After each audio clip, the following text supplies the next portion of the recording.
Hello, it's Richard at Richard's Guitars. Yeah, I've got a video for you today, and it's a cracker. It's more of a story, an unfolding story, which I thought might interest you. The story is a story of two brands. Okay, the one is Gibson, the world famous brand, history, the heritage. Look at that top. That's a gorgeous top. Look at that. And a story of maybe misconceptions and all sorts. And I'm having to wade through this. So whenever I talk about a Gibson, so this is, bear with me here, please watch this through. I have done 4 videos. I've scrapped them all because I know that they're not the message that I want to send across. And so never have I ever had such a problem approaching a subject. And maybe the problems that I've had have helped me come up with a conclusion. So, but I want to talk you through it. So, the Gibson and the Vintage. Vintage are a brand that are regarded for their good value for money. You know, let's not mess around. They create models which are very similar to models that we all know and love, a bit like the Gibson there. So I see myself having a responsibility to show you my true feelings on any one subject. So I set out. I'd been so impressed by the Vintage, I wanted to do a video making a direct comparison with the Gibson. I was so blown away by that Vintage guitar. I wanted to show people that they weren't limiting themselves if they were to buy something that was affordable. And so that was the general idea. I started doing the video, and immediately I found 1 or 2 little issues with the Gibson that then, when I reviewed it back, I realised that it looks like I was bashing the brand because of the issues that I'd found. And the trouble is, it's kind of brought me to this position today. I don't want anyone to ever think that I have an agenda to bash a brand. I'm accused of it because I say things which are critical, but I say things which are critical about the own brands I sell. I've been critical about vintage guitars, but I'm honest, and so then allowing people to find the guitar that's right for them based on the honest overview that I'm giving. And so with that said, that's a kind of a preamble. I want to talk you through the things that I found that I liked about the Vintage, the things that I liked about the Gibson, and I want to just present you this stuff and let you just see what you think of it all. I want to give you the conclusion before we've even started the video, because you don't want to sit through all my waffling, and if you don't, so I want to just give you the conclusion that I personally have come up with, because I am in pain and I just want to get this out of the way. Because I just don't know what to say, and I don't want it to be coming across the wrong way. So my summary is, if you don't want to watch the video, the Gibson guitar, this is £3,000. Okay, when you're buying into a £3,000 iconic piece of history, you cannot expect to not be paying for that, okay?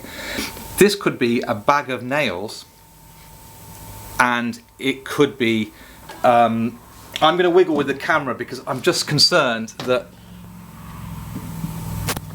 I'm just hoping to God that sound was coming up from the beginning, because this is what happens, I do videos and I find out the sound's not working.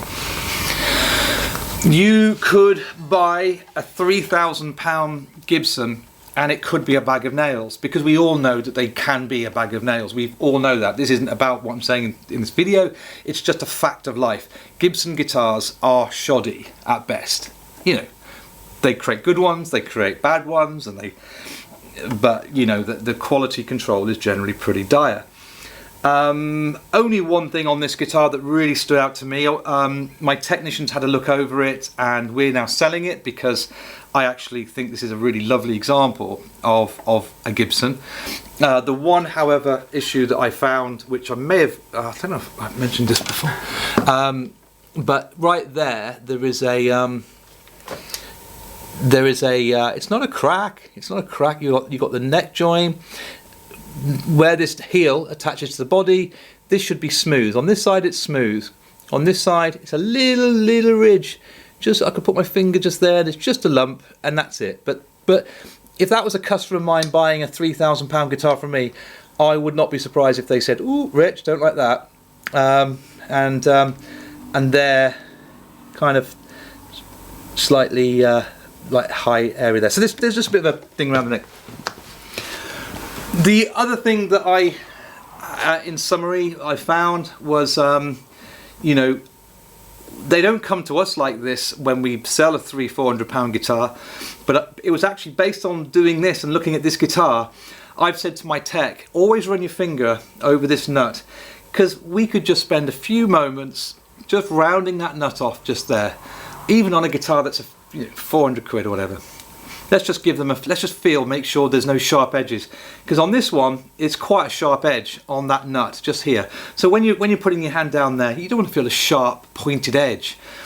On a £3,000 guitar, I would expect that to be a given. So another kind of example of just you know, just not the attention to detail that you might expect. So, but here's the big but. You're buying into a Gibson, and when I was doing comparisons between these two guitars, I was blown away by how good this sounded. But there's one key difference, and I think this is really summing it up. If you look at Gibson's website, this particular model is called the Gibson. This is a. It's a figured top, so it's the figured series. I think it's called the Gibson Figured. Yeah, Gibson Figured ES335. There's all sorts of rocket science that they're saying about how they build this guitar and what goes on inside. I try and ignore all that, but what you do get from this guitar, and it's the sign of a quality guitar, is this kind of. It has a mellow. It's a woody charm to the tone acoustically. And there's a real charm to that acoustic sound. Now this took me 3 videos to get to the bit where, oh, hang on, there's something here that I've been so raving about this that I've missed the important detail on this one. Now that sound that you get translates through into the plugged in sound, and if it didn't, I would tell you.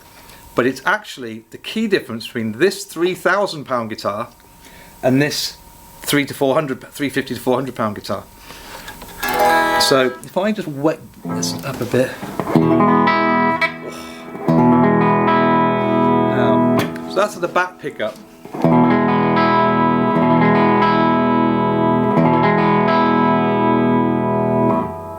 So volume off, and as you plug in, as you turn volume up. Neck pickup now.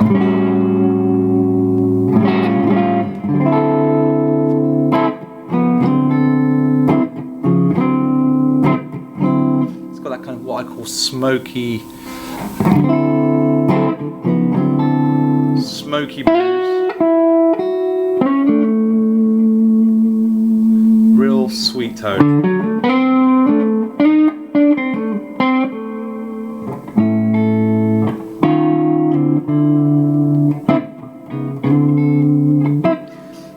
Smooth tone, which I rather like. Very nice. But the comparison to make it, so let's just see what we think of the vintage. Plugging in, tool. A sub £400. We sell them for £400, but people sell them a bit cheaper, but we all do the hand finishing. Obviously we get the nut all nice and rounded here for you. This one has already been set up to our standard spec, which plays like a dream. So we've already done the setup on this one. So this is the vintage. So neck picker. So what was I doing?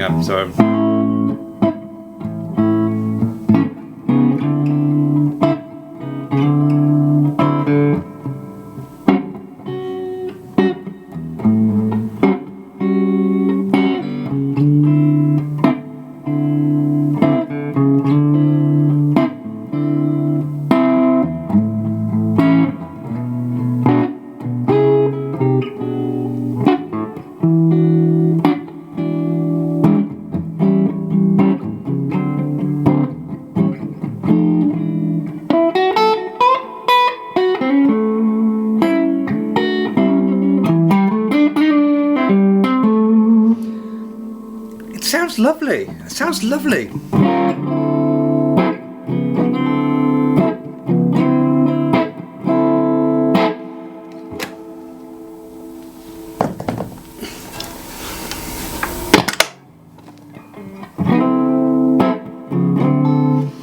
But can you just hear that sort of sweet? It's like a more treacly tone.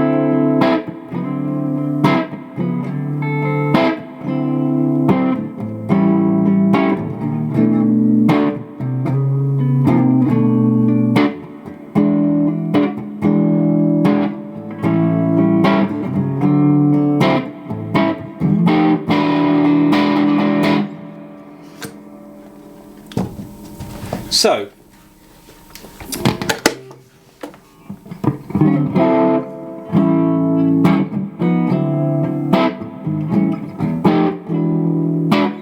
it sounds great, sounds fantastic. Until I hear the video back, I won't quite hear what you're hearing, but I can. Now this is where we get the really interesting stuff. So let me go through a few basics. £3,000, 400 quid. Now, if you look at this guitar as an instrument at its price, it's utterly phenomenal. I mean, it's mind-blowing, and this is what was throwing me off the scent the whole time, because every detail. Let's get all the reflection away. Bindings are all lovely, so I have to go backwards. Bindings are all absolutely beautiful around here. It's got lovely cream binding, finished off. I see guitars way more expensive than this without the proper finishing detail in here. So you've got all this nice attention to detail, a bound fretboard, so full binding around the fretboard. It's got all the geometry in the right place. It sets up beautifully. We got lovely angled neck joint here, which I thought was a nice touch. So when you play, it gives you a nice access to the higher register. This is slightly set down, so it gives you an easier access to the higher frets. So I love that little feature as well. You got the vintage style machine heads, vintage brand, of course. Weight. If we look at the weight, these guitars weigh absolutely, they must be exactly the same weight. They feel so similar. The weight, the size and shape, they really are very, very similar. Everything about these two guitars feels extremely similar, even down to the feel of the neck, which was actually really interesting, because the vintage has got, if anything, a slightly thicker neck here. So the neck, I love it. I actually really at home with this neck. It's not super chunky by any means, but it's just got that kind of feel of, you can't really see from there, but that depth. It's just a little bit of extra meat in the fretboard, in the neck, sorry. But it's not a wide neck. Both the classic 335 and the vintage both share the same nut width, and they both have a kind of relatively more closed feel. not quite as broad. If this was an Eastman has got a slightly wider string spacing. So these guitars don't have as wide a string spacing as the Eastmans that I've played. But authentic. This is authentic to a Gibson. It's a Gibson. So both of these necks feel very, very similar. If anything, that's got slightly more slightly more meat to the neck.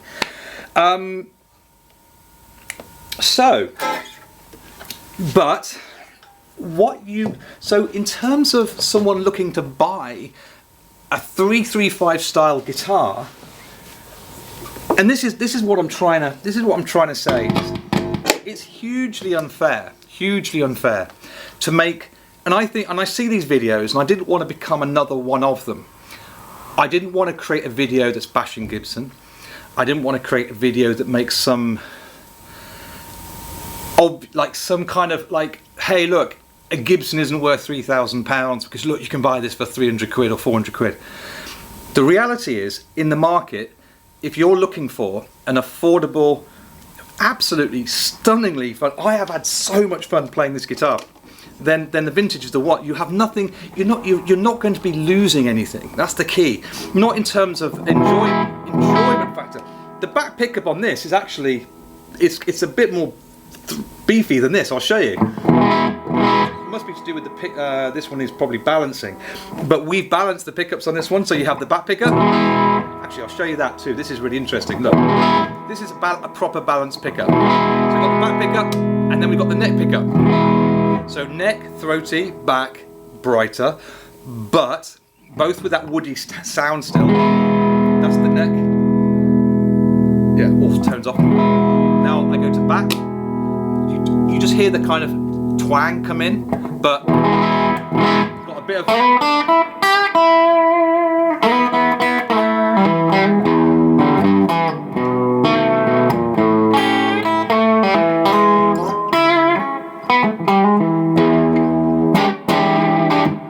Back pickup.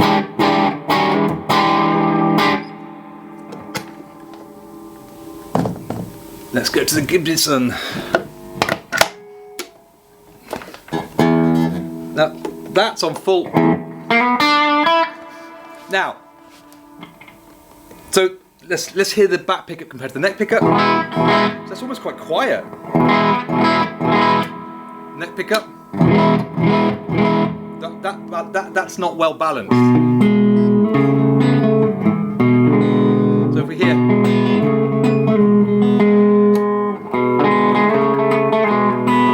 the back pickup should have a little bit more oomph to it, and all we need to do is, well, interestingly,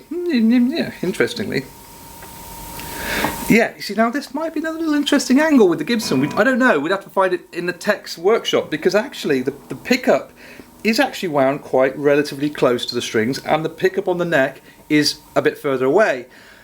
So that kind of makes me wonder, why is the back pickup? Well, I'm not going to get into that now, but that pickup, there's definitely more throat, a little bit more volume coming from that neck pickup, but that is actually wound a fair way away from the strings compared to that one. So we'd have to look into that. So anyway, so back pickup. But the point I'm trying to make is, even though it doesn't have the beef of that one, there is that woody texture coming through still. That real.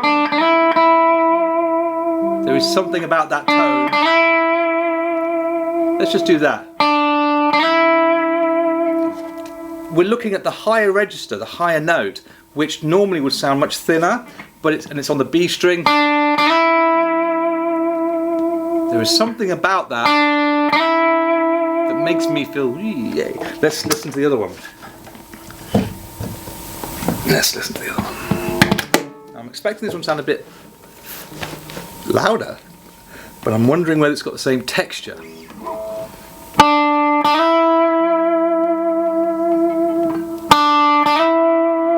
That sounds nice. See, I keep getting surprised all the time. I don't know. You'll hear something back in the recording.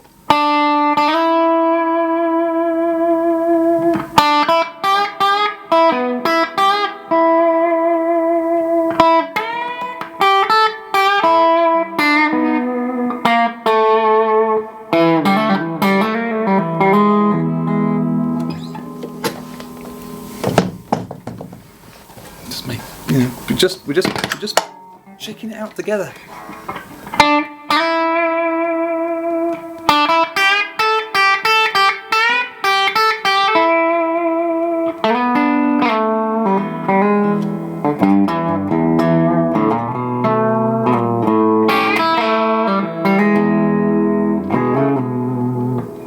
What do you think? It's lovely. You can just hear these guitars being played and make your own mind up, because that's what I don't want to be here telling you. I want to just experience it with you, but in a way that sounds balanced. Bearing in mind, we could buy 10 of these. You know what I mean? And I think that's the thing. You've got to just. I think the more and more I play them, and the more confused I get, I just have to remember that there are people with different budgets. The big take-home message that I can give you is, if you're on a relative budget, you can buy yourself an absolutely phenomenal vintage guitar that will give you basically 95% of a £3,000 Gibson guitar. That other 5%, will you notice? Will you care? And also, it's not just about the 5%. And we can go on about Gibson quality issues all day long. Everybody knows about them. But if you've got the budget to buy a Gibson, a lot of people don't care, and I understand that, I get that. So if you want to buy into a part of history, then you're buying into a Gibson, aren't you? That's the thing, you're buying into the Gibson philosophy, the history, the musicians that played them. And there's no question, you pick up a Gibson, you've got that in your hands here. There's no question about it. But so those people will buy a Gibson, and there's no problem with that whatsoever. But let me know what you think. I'm going to stop there, because I think I've said everything that needs to be said. I'm still none the wiser. I'm still feeling quite sort of weird about this video. This is the one I'm going to publish though. So I'm just hoping my excitement for the vintage guitar has been able to come across. Did I even play it? I can't remember how much I played it. I think I did, didn't I? Back pickup and the neck pickup. We went through it a bit.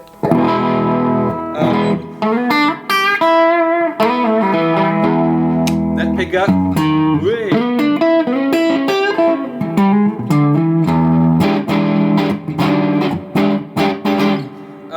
And you get all the jazz tones.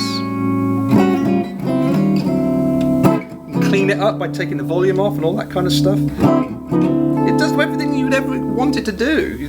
This is it. This is a 335 style guitar.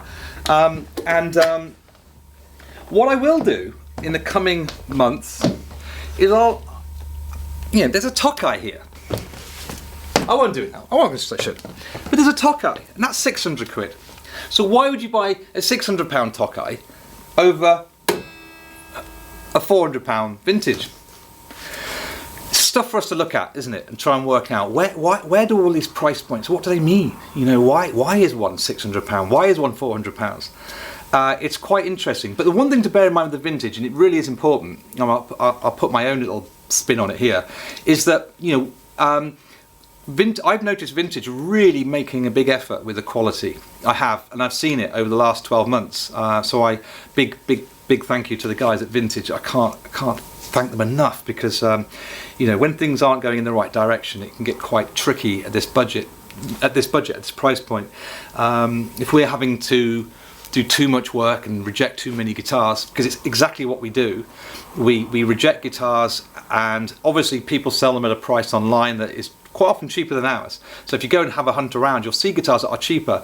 But the one thing that we do is we make sure that the frets are perfect, the nuts are perfect, the intonation is perfect. Oh, I've got to go.